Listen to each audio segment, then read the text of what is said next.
오늘은 새 언약이라는 제목으로 말씀을 드리겠습니다.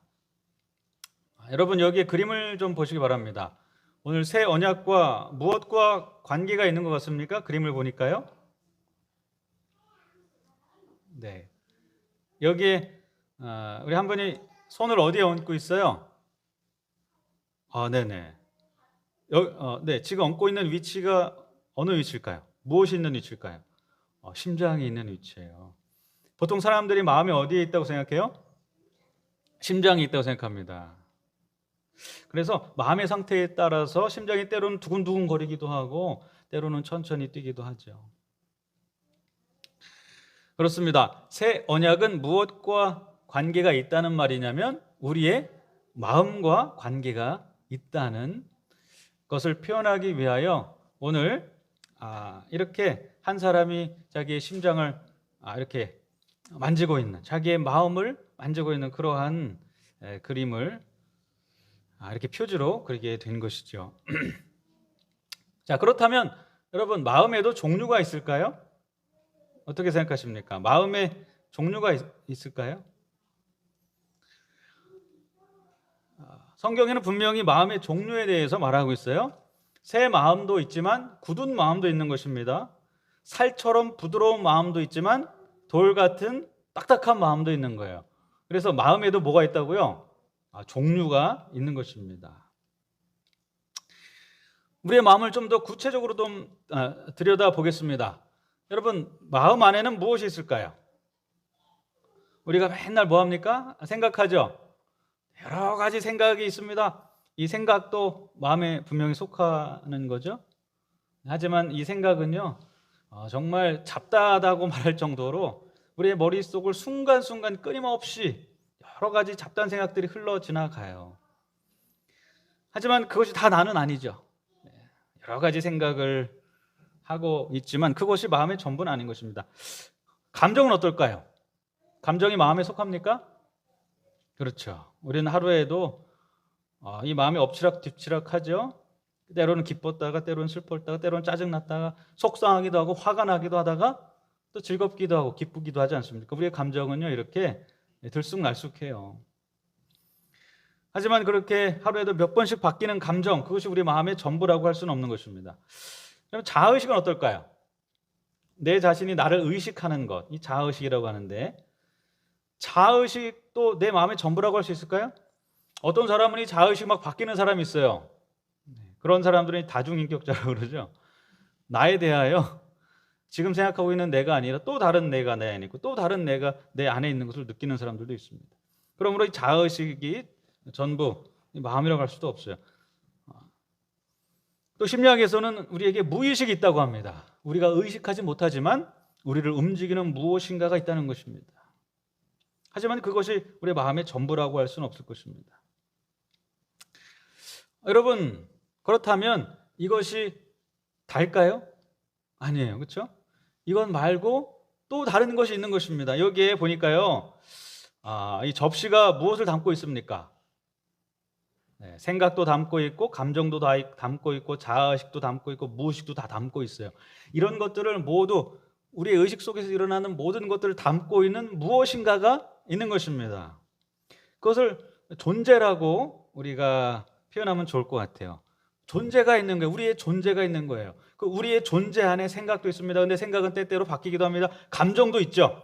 하지만 감정도 때때로 엎치락뒤치락 하면서 바뀝니다. 자아의식도 있고요. 무의식도 있지만 그것을 다 담고 있는 게 뭐예요? 존재. 우리 존재예요. 그리고 그 존재를 부정하거나 긍정하는 자존감이 있어요. 내 스스로를 좋게 생각하거나 안 좋게 생각하거나 하는 것을 자존감이라고 하죠. 그렇습니다. 여러분, 우리의 모든 것을 담고 있는 우리의 존재가 단단해야겠죠. 잘 건강해야겠죠. 그런데 여기에 존재가 깨진 사람이 있어요. 마음이 깨져버린 거예요. 우리의 모든 것을 담고 있는 존재, 이 자존감이 깨어져 버리면 어떻게 될까요? 여기에 한번 우리의 생각을 담는다고 생각해 보시기 바랍니다. 감정을 담고 자아의식을 담고 무의식을 담는다고 생각해 보세요. 깨진 그릇에 제대로 담기겠습니까? 내 존재 자체가 깨졌는데 어떻게 다른 것들이 제대로 이곳에 담겨 있을 수 있겠습니까? 다른 것들이 다 어떻게 되냐면 망가져 버리는 것입니다. 생각도 이상한 쪽으로 흐르고 감정도 이상하게 되고 자아식, 무의식 모든 것이 다 제대로 작동하지가 않게 되죠. 그래서 이것들을 담고 있는 우리의 존재를 내가 어떻게 느끼고 그리고 내가 어떻게 받아들이고 사는가는 매우 중요한 것입니다. 나는 나를 어떻게 생각하나? 여러분 그거에 대해서 한번 생각해 보시기 바랍니다. 여러분은 자신에 대해서 어떻게 생각하십니까? 어떻게 느끼고 어떻게 받아들이고 있습니까? 그것이 매우 중요해요. 그런데 그 존재가 그 자존감이 언제 깨질까요? 네. 여기엔 할머니가 계십니다. 할머니가요, 누구를 안고 있냐면 우리 손자를 안고 있어요. 그런데 이 할머니 표정이 즐거워 보입니까? 무거워 보입니까? 네, 상당히 무거워 보이죠? 딸이 있습니다, 할머니한테는. 그런데 그 딸이 다 성장했어요. 그리고 결혼을 했는데 안타깝게도 딸이 이혼을 했어요.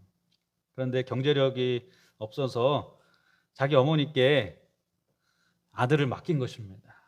그리고 아들에게 말합니다. 얘야, 내가 반드시 금방 돌아올게. 아들은 그 말을 믿고 이제 어머니가 돌아오길 기다리면서 어머니가 나간 그 자리를 계속 바라보면서 저 길을 따라서 어머니가 가신 저 길을 따라서 언젠가 다시 돌아오시겠지 하고 있는 거예요. 그런데 이 엄마가 돌아오질 않는 것입니다. 이 엄마가 너무 힘들어서 그냥 이 아이를 이 할머니께 맡기고 가버렸어요. 그러니까 자기 엄마한테 맡기고 가버리는 거죠. 그리고 이 할머니가 이 아이를 이제 키우게 된 거예요. 여러분, 뭐 표정을 봐서도 알겠지만 연로하신 이 할머니가 이 손자를 키우는 게 쉽습니까?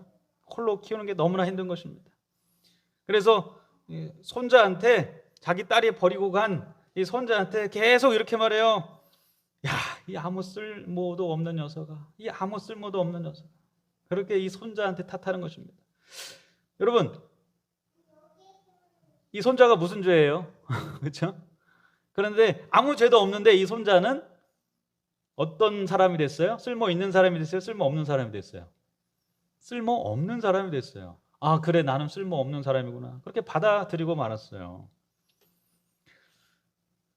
그런데 이 손자가요, 아주 부지런히 살았습니다.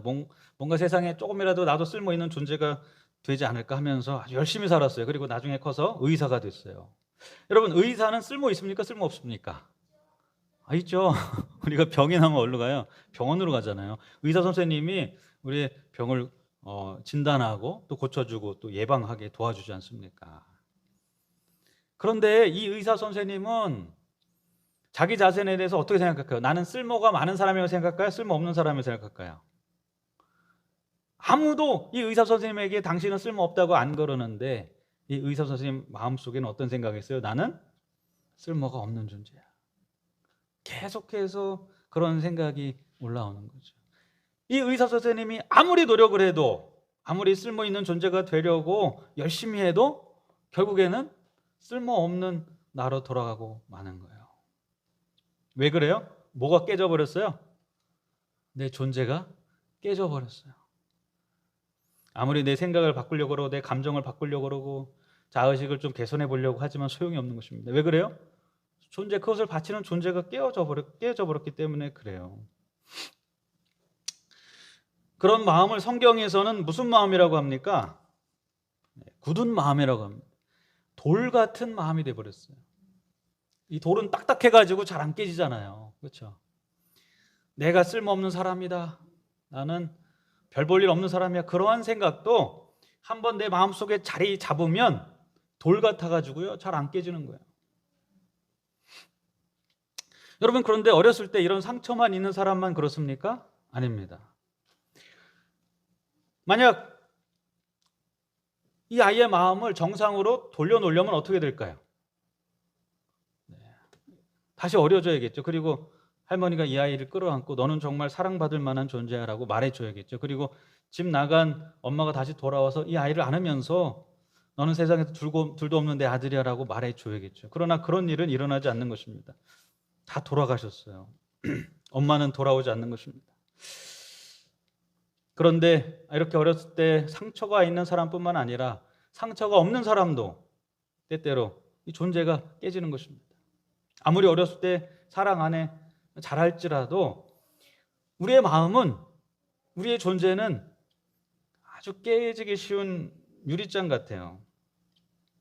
그래서 우리가 살아가다 보면 지나친 과도한 경쟁 속에서 또 여러 가지 이유로 우리의 존재가 어렸을 적 상처를 받은 그런 사람들처럼 그렇게 살아가다 보니 또 존재가 깨지게 되는 사람들도 있어요. 이 사진을 좀 보세요. 여기에 이 남학생과 또 여자 우리 어린이가 매달려 있죠. 네, 이게 무슨 장면이냐면 여기에서 가장 오래 매달려 있는 학생이 이제 제자로 발탁이 돼가지고 본격적인 체조 수업을 하게 되는 것입니다. 많은 학생들이 지원을 했어요. 그런데 그 중에 한 어린이만 이제 뽑히는 거예요. 그래서 이제 죽기 살기로 매달립니다. 이제 마지막 남았어요. 이 남자 어린이 아니면 이 여자 어린이 둘 중에 한 명이 제자로 이제 발탁이 돼서 이제 본격적으로 체조를 배우게 될 것입니다. 그런데 둘 다 될 수는 없어요.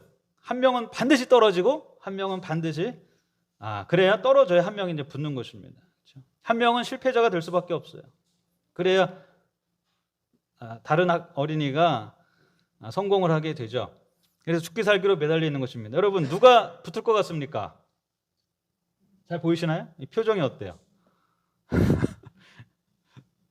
네. 누가 더 힘들어 보여요? 누가 더 금방 손을 놓을 것 같아요? 남자 아이입니까? 아니면 여자 어린이입니까? 아무튼 누가 먼저 손을 놓을지 모르겠지만 먼저 놓으면 이제 떨어지는 거예요. 여러분 어릴 적뿐만 아니라 나중에 성장을 해서도 마찬가지입니다. 우리가 살고 있는 이 사회는 경쟁 사회예요. 여러 가지 이유 때문에 우리가 상처를 받을 수 있고 우리 존재가 깨질 수 있는 것입니다. 안타깝지만 그것이 현실이죠. 그래서 사실 우리의 이렇게 연약한 우리의 존재, 이 존재가 자꾸 깨지기 쉬운 존재가 우리의 존재지만 이것을 만약 깨질 수 없는 것으로 바꾼다면 얼마나 좋겠습니까? 그렇죠? 여러분 좀 바꿀 수 있다면 바꾸고 싶지 않아요? 금방 깨져버리는 내 존재가 아니라 깨질 수 없는 단단한 존재로 바꾸고 싶지 않습니까? 그렇게 할 수만 있다면요. 그런데 오늘 성경은 그것을 우리에게 약속합니다. 깨지는 존재가 아니라 깨질 수 없는 존재로 바꿔주시겠다는 말이에요. 에레미야 31장 31절 말씀입니다. 여호와의 말씀이니라. 보라, 날이 이르리니 내가 이스라엘 집과 유다 집에 새 언약을 맺으리라. 이 새 언약이 바로 그것입니다. 새 언약을 맺어 주신다고 했어요.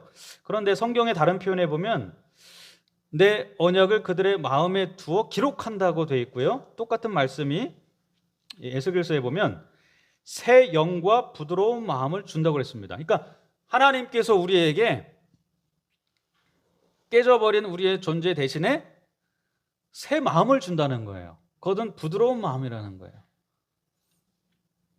우리의 존재를 깨질 수 없는 존재로 바꾸어 주신다는 것입니다. 또 에스겔 18장 31절에 새 마음과 영을 우리의 마음과 영을 새롭게 해 주신다고 말씀해 주셨고요. 부드러운 마음과 새 영을 준다고 이렇게 기록되어 있는 것입니다. 여러분 분명히 구약 성경에서 하나님께서 선지자들을 통해서 앞으로 우리에게 새로운 마음을, 깨지지 않는 그런 마음을, 부드러운 마음을, 새 영을 우리에게 뭐 하신다고요? 주신다고 약속하신 것입니다. 여러분 주신다고 했으니까 그거를 뭐 하면 돼요? 우리가 받으면 되잖아요. 그렇죠? 성경에 보면 하나님께서 우리에게 무엇을 주신다고 했는지에 대해서 아주 자세하게 잘 기록해 놓고 있습니다. 그것이 바로 이 성소예요. 성소를 보면 하나님께서 우리에게 주신다고 약속한 것이 무엇인지 아주 구체적으로 우리가 알 수 있어요. 여러분, 성소에 가서 우리는 무엇을 하게 됩니까? 어린 양을 끌고 가요. 존재가 깨진 사람들이 죄를 짓고, 그리고 내가 쓸모없는 사람이다, 죄인이다 라고 생각한 사람들이 양을 한 마리씩 성소에 끌고 가죠. 그리고 거기에서 양의 피를 이제 대하여 받습니다. 그리고 그 양은 죽겠죠. 그리고 그 양은 번제로 하나님께 살라지고, 그리고 그 피는 대제사장이 가지고 가서 성소의 휘장에 뿌리는 것입니다. 그리고 그 죄인은, 그 존재가 깨진 사람은 어떻게 되냐면 존재를 회복하게 되는 거죠. 그리고 그렇게 제사 드린 후에 이 성소를 나가면서, 와, 내가 새로운 존재가 됐구나, 나와 하나님과의 관계가 회복됐구나, 내가 탕자였는데 이제 하나님의 아들이 됐구나, 그런 마음이 새롭게 일어나는 것입니다. 깨진 존재에서 어떤 존재가 됐어요? 하나님과의 관계가 회복된 새로운 존재가 된 것입니다.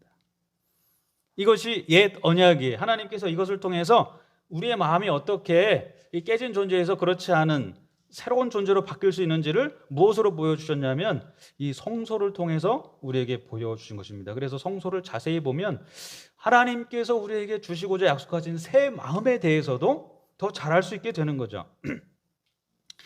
그런데 이런 약속의 성취가 이루어져서 드디어 하나님께서 우리에게 새 마음을 이제 주십니다. 예수님께서 여러분, 이 땅에 오셨습니다. 그리고 탕자의 비유를 말씀하셨습니다. 누구에게 하셨나요? 예수님께서 말씀하신 탕자의 비유를 누가 들었습니까? 성경에 보면 거기에 죄인들이 있었다고 그랬어요. 세리들이 있었다고 그랬어요. 창기들이 있었다고 그랬습니다. 그들은 존재가 깨진 존재자들이에요. 세상에서 가장 쓸모없는 사람들이 모여 있는 것입니다. 하나님과의 관계가 깨진 사람들이 다 모여 있는 것입니다. 거기에서 예수님께서 무슨 말씀하셨냐면 이 탕자의 비유를 말씀하신 거예요. 너희들과 하나님과의 관계가 회복될 것이라는 이야기인 것입니다. 아버지가 이 탕자를 보고 탓하지 않고 나무라지 않고 그를 끌어안고 입맞추고 그의 신분을 회복해 주는 것입니다. 여러분, 이 여호와의 말씀을 듣고 죄인들이 다 이렇게 눈물을 흘리는 거예요. 세리들이 눈물을 흘리고, 내 존재가 그냥 깨져 있고 이건 어떻게 바꿀 수 없는 것처럼 생각됐는데 예수님의 그 이야기를 들으니까 마음이 어떻게 해요? 부드러워져요. 돌 같은 마음이 딱딱해져 버린 마음이 다 깨져가지고 살처럼 그렇게 부드러운 마음으로 바뀌는 것입니다.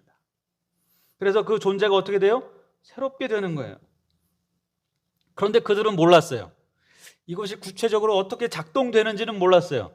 그저 감사했어요. 그 예화를 통해서 하나님께서 우리의 관계를 회복하게 해주시는구나 라는 사실이 너무나도 감사했습니다. 그런데 잠시 후에 그들은 알게 되는 것입니다. 이것이 어떻게 가능한지 알게 되는 거예요. 여러분, 십자가에 달려서 죽고 싶은 사람이 있습니까? 고통을 당하면서 내 목숨을 버리고 싶은 사람이 있습니까? 아무도 없는 것입니다. 특별히 존재가 깨져버린 죄인을 위해서, 아무런 가치가 없는 사람들을 위해서 죽고 싶은 사람은 없을 거예요. 만약 그런 사람을 위해서 죽는다면 그것은 그 사람을 위한 최선일 것입니다. 그런데 탕자 이야기를 듣고 감동받은 그들이 무슨 장면을 봤습니까? 자신을 위하여 예수님께서 십자가에서 두 팔을 벌리고 목숨을 버리시는 그 장면을 그들이 본 것입니다. 존재가 깨져버린 나를 위하여, 죄인인 나를 위하여, 아무 쓸모없다고 생각한 나를 위하여 하나님의 아들 예수님께서 십자가에 달려서 돌아가시는 것을 보니까 그제서야 사람들이 뭘 알았어요? 야, 내가 생각한 것처럼 그렇게 가치가 없는 존재가 아니구나. 내가 쓸모없는 존재가 아니구나. 내가 정말 가치 있는 존재구나라는 사실을 예수님을 바라보면서 알게 되는 거예요.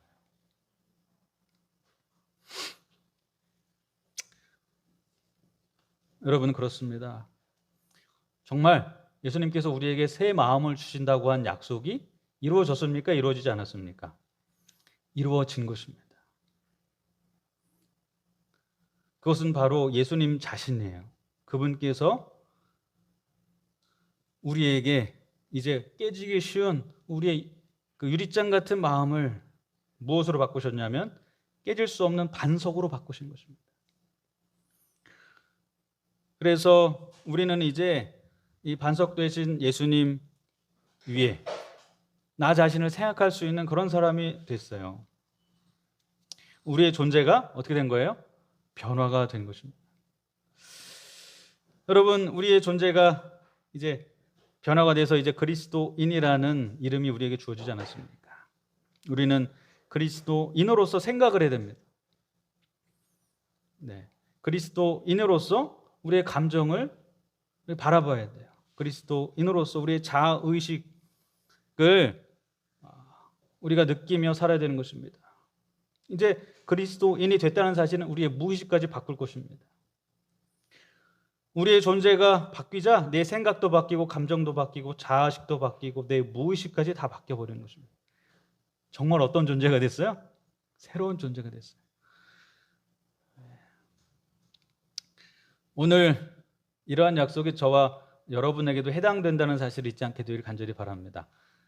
우리의 존재를 정말 바꿔 주셨다는 그 사실을 우리가 우리의 삶을 통해서 잊지 않고 반석 되신 예수 그리스도 그분께서 주시는 그 새 마음과 새 영을 우리가 받아서 우리의 존재가 바뀌는 그러한 기쁨을 경험하는 저와 여러분 되기를 간절히 바라면서 오늘 말씀을 마치겠습니다. 하늘에 계신 아버지, 오늘 우리에게 주어진 새 언약이 무엇인지 알게 해주니 감사합니다. 그 새 언약의 내용에 따라서 우리에게 새 마음을 주시고 새 영을 주셨음을 우리가 알게 하시니 감사합니다. 우리가 이제 우리의 돌 같은 마음 때문에 괴로워할 필요가 없고 우리의 깨어진 존재 때문에 근심할 필요가 없음을 깨달을 수 있도록 인도하여 주시옵소서. 나의 깨진 마음과 나의 깨진 존재 때문에 우리가 나의 삶을 원망하며 슬퍼하고 있을 때 예수 그리스도께서 우리의 마음에 그분의 십자가를 통하여서 새로운 마음과 새로운 영을 주시고 그분께서 우리의 자신을 그분의 자녀로 바꿔주셨음을 우리가 느끼고 깨닫고 그리고 우리의 마음속에 그러한 변화를 받아들이고 하나님의 아들로 다시 한번 태어나는 기쁨을 맛보는 주님의 자녀들이 다 될 수 있도록 인도하여 주시옵소서. 이 저녁 머릿속엔 우리의 모두의 심령이 함께해 주시고 다시 한번 하나님께 나아가 새 마음을 받고 기쁜 경험을 하는 귀한 저녁 될 수 있도록 인도하실 것을 믿고 바라오며 사랑이 충만하신 예수님의 이름으로 기도드렸습니다.